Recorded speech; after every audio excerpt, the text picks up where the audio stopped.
32 kilobytes a second. 11 megahertz stereo. MP3. Radio Telefunken.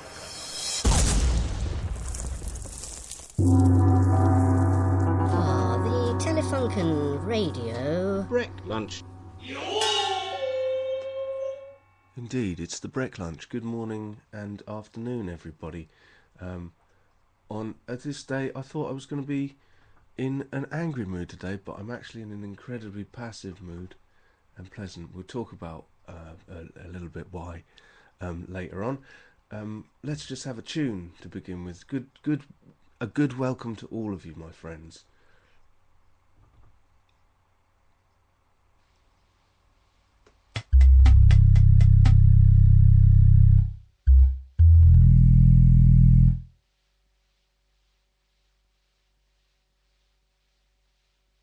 Straight to the heart of the matter.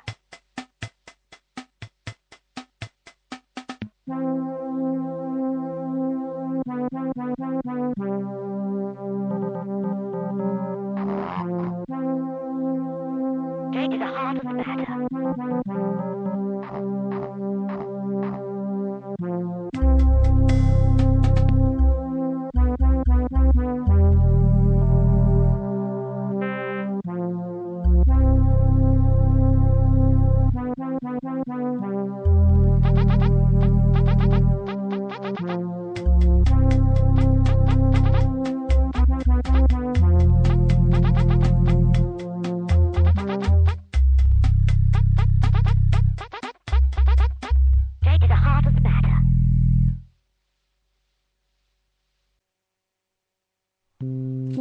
Oops, there's another tune coming up. Straight to the heart of the matter. There, from the Auld Lang Syne album. It's just gone 1 o'clock PM GMT. That's 8 o'clock AM Eastern Standard Time. That's for those of you on the East Coast, New York, Washington, etc. I know Rick Keller and the station manager often listening to this show, so hello to you guys and good morning. Congratulations to Yom for jumping in the chat room nice and early right there.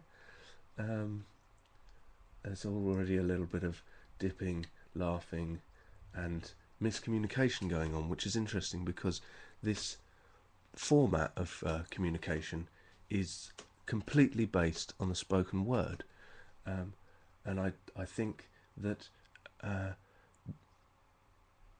one forgets, just like how some people feel uncomfortable using the telephone to have anything other than small talk style conversations, because there's so much more to communication than just the words we use. Obviously there's the tone, but that can be communicated verbally over the radio. However, although in text form, it's impossible to communicate the subtler aspects of the beauty of language that is unique to our species. But even just talking in itself, now I'm using my hands. I can feel my eyebrows doing things, whether of their own accord or not. But it's all communication. So, but you are only getting perhaps 20% of what I'm actually putting out communication-wise, because all you can do is hear my voice. And I mention this only because yesterday we had the first show from the presidential palace. There was a technical issue in the middle of it, but apart from that, I think we all had a really good time, and it was lovely to have such excellent vocal talents as Laus and Durkat on the show, because it keeps things fresh. It shows you a wider world of Telefunken, and that's lovely. And I think they had a really good time as well.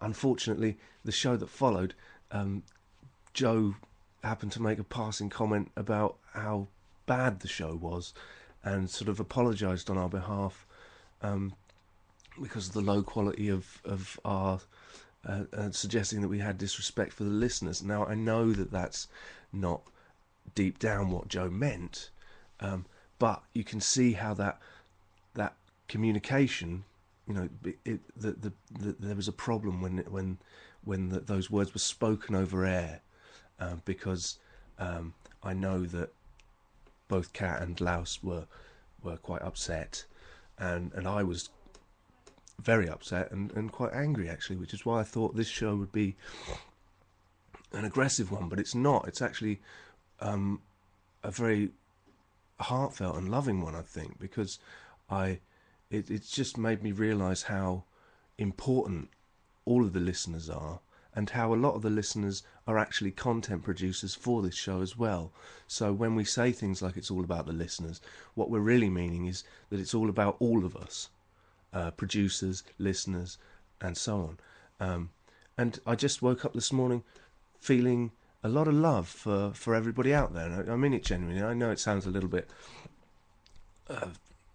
sugary or whatever, syrupy there, but I just want to take this opportunity to use this form of spoken communication to say how important everybody is to me, who listens to this show.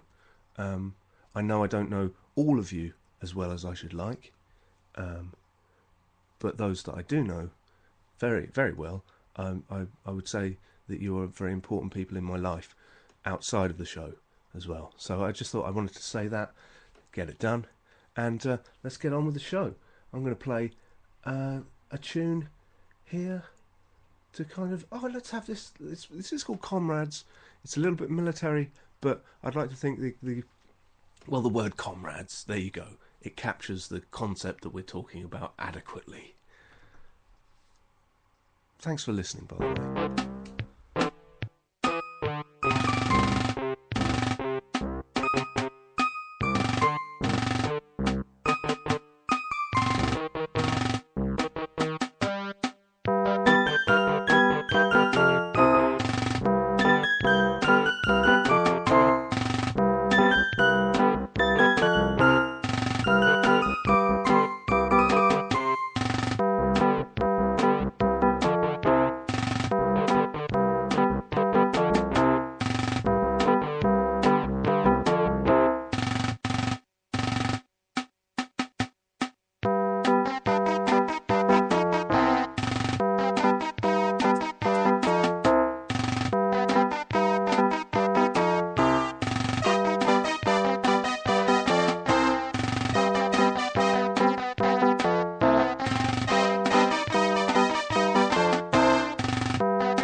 Well, there you go. Oh, hello. It's Mother. She's arrived. Hello. Whoops. I always forget to stop the tunes these days. iTunes just won't let me. It doesn't give you many options, iTunes. This is the trouble. You power it up and it says, right, I'm here to take control of your music listening experience. Oh, are you? Hello, iTunes. That's nice. Yes. Just see how easy it is to drag and drop all of your MP3s into iTunes, and I'll play them for you. Oh, thanks very much, iTunes. Do you mind if I just stop it? I'm sorry, I haven't finished speaking. You know. Get your fingers off the buttons. So who have you got in the chat room? Well, we've got Kosh, we've got Yom, Excuse me. Yom has won the competition. All right. We got Kosh, Alice, we got Laos and Durkat listening in here. Motley Crue. Yes, and a most excellent collection of humans there. Yeah, no Pete Theobald this morning, quite yet. Let's go straight over to space news, and then we can have a little chat about things. Long Beach, California. This news comes from. This isn't the location of the. Anyway, a possible alien planet discovered by NASA's Kepler Space Telescope is the most Earth-like world yet detected beyond our solar system, scientists say. With a radius that is just 1.5 times that of Earth, the potential planet is a so-called super-Earth, meaning it is just slightly larger than the Earth. The candidate planet orbits a star similar to the Sun at a distance that falls within the habitable zone, or the Goldilocks planet, yes. is what they call them. Yes. Not too hot, not too cold, just right. And then the bear comes along and says, "What are you doing on my planet?" Yes. And Goldilocks right. says, "What happens to Goldilocks?" Well, yeah. Does she get eaten by the bears, No, or she she runs away. runs It away? depends which version you read, but she runs away, I think, basically, yeah. So the humans land on the planet, and then angry Father Bear comes back to the planet that's too hot and says, "No one's been eating my porridge," or whatever. I can't even remember the storyline. No, it's can't you? Well, that's No. pretty bad, yes. We're going to have to do that whole storyline in order for that gag to really work. More research is required. Anyway, the region where... so, yes, they suspect there's a liquid water on the planet, on the surface of the planet. Really? Could be a prime candidate to host alien life. Let's see, it's not telling us how far away it is from Earth. It's in our no. solar system, is it? Not our solar system, our galaxy. Our galaxy. No, not our solar It's the system. closest so far to Earth. Twin, the object's host a G-type star. It's not telling us where it is. Well, Naughty. in case we, In case we all want we to... go Everybody something, goes you there know. next summer, yeah. that's right. Boom. Spoils it, with their Yeah. sweetie wrappers. And... Yeah. Oh dear. Okay, bit of space news there. Alien planet quiz. Are you an exoplanet expert? Oh, I thought it was going to say, are you an exoplanet? That'd be quite a good test. Maybe we'll have a little quiz later on. Okay, space news. I like space news today. Right, what's going on here? Look, with the chat room. What is? Solid, says Charlie. Yes, we hope so. I think landing on a gaseous planet would be a mistake. Suze. You'd never land, would you? Look, what about Pluto not being a proper planet anymore, says Yom. Found that out the other day. Lau says, shut up, Yom. Pluto is a planet. Pluto is now classed as a dwarf planet, says Yom. There, yeah, I think it's been taken out of the planets list. It's Poor a bit old sad, Pluto. really. Yeah. Yeah, you don't know why, really. What it's done wrong to be taken out. Particularly, it was the one. Is that the one that was was found by a small girl? I don't know whether found by a small girl or named by a small girl or something. Or no, some sort of story Really? behind that. Perhaps somebody knows in the chat room. And everybody's like, well, it's not really a planet, dear. I want it to be a planet. Okay, it's a planet, fine. And then she's grown up now, and they're like, look, Oh, yes. you know that planet you liked when you were a kid? We've had to downgrade it to a dwarf planet, I'm afraid. That's fine. That's fine, because we're all adults now. That's a big raise going to the Lincoln crew. Hello there to you, friends. Hope you're having a nice day today. And you're not sure how many people listen to the Kosh on Kosh's connection to this show up in Lincoln, because he's in an office, so it could be like quite a few people. Quite a few. Quite a few. Because we're often wondering if we're reaching the Lincoln listeners generally, because I know a lot of them listen to the Logic sessions, of which there was an episode last night, and me, Laos, and Bernard were listening, and Kat was listening. Actually, we weren't able to get into the chat room because we were also playing DayZ at the time, but it was hilarious. It was a really good show. Oh, was it?